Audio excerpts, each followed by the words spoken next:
1995 Chevy K3500 6.5 liter turbo diesel. Finally got clear sky here in Missouri. Not supposed to rain for the next 4 or 5 days. This has kind of been a project truck for me.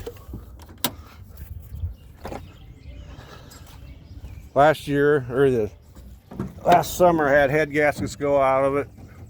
So I tore the whole engine top part all apart, had a water pump go bad, had an alternator go bad, drained the battery so dead I couldn't even use the remote to open it. But this truck has always had a small gas tank leak. And there's the straps are held on by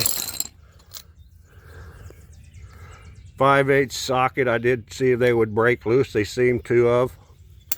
And I actually did. Always thought it was on the top, so I made an access panel here, but I can get this all apart, make it a lot easier. And the last step, let's just see if it starts up and runs here. I haven't started it for 10 days probably or longer.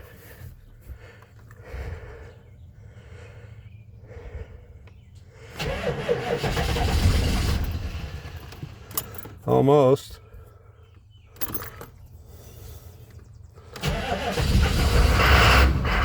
It starts right up.